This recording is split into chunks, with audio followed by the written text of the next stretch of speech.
Bharat scouts ಮತ್ತು guides ವತಿಯಿಂದ ರಾಜಭವನದಲ್ಲಿಂದು ಜಿಲ್ಲಾ ಮುಖ್ಯ ಆಯುಕ್ತರುಗಳು, ಜಿಲ್ಲಾ ಕಾರ್ಯದರ್ಶಿಗಳು ಹಾಗೂ ಲೀಡರ್ ಟ್ರೈನರ್ಸ್ಗಳ ಸನ್ಮಾನ ಸಮಾರಂಭ ಹಮ್ಮಿಕೊಳ್ಳಲಾಗಿತ್ತು. ಈ ವೇಳೆ ರಾಜ್ಯಪಾಲ ಥಾವರ್ಚಂದ್ ಗೆಹ್ಲೋಟ್ ಸ್ಕೌಟ್ಸ್ ಮತ್ತು ಗೈಡ್ಸ್ ಸಿಬ್ಬಂದಿಯನ್ನು ಸನ್ಮಾನಿಸಿದರು.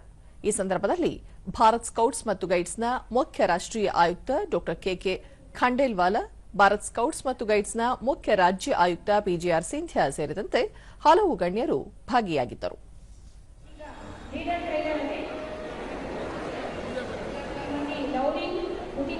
श्रीमती अदिजा सुल्ताना, श्रीमती अरुणा माला, श्रीमती नाताई सीएस,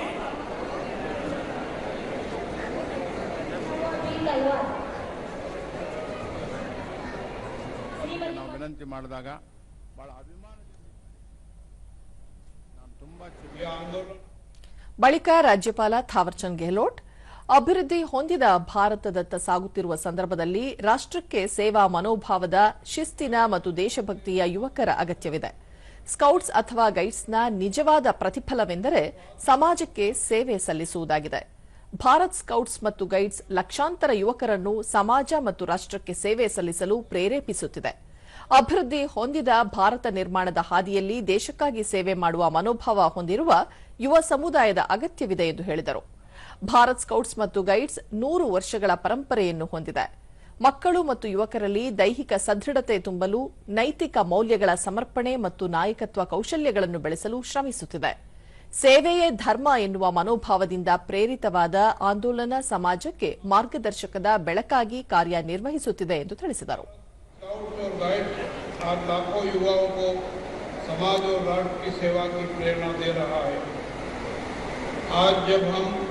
विकसित भारत की ओर अग्रसर हो रहे हैं, तब हमें ऐसे ही सेवाभावी, अनुशासित और राष्ट्रनिष्ठ युवाओं की आवश्यकता है.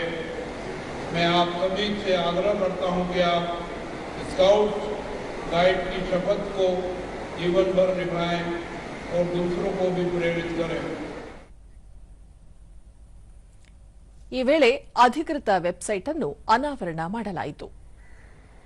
ನಂತರ ಡಾ ಕೆಕೆ ಖಂಡೇಲ್ವಾಲ, ಭಾರತದಲ್ಲಿ 1909ರಲ್ಲಿ ಸ್ಕೌಟ್ಸ್ ಮತ್ತು ಗೈಡ್ಸ್ ಸ್ಥಾಪನೆಯಾಯಿತು.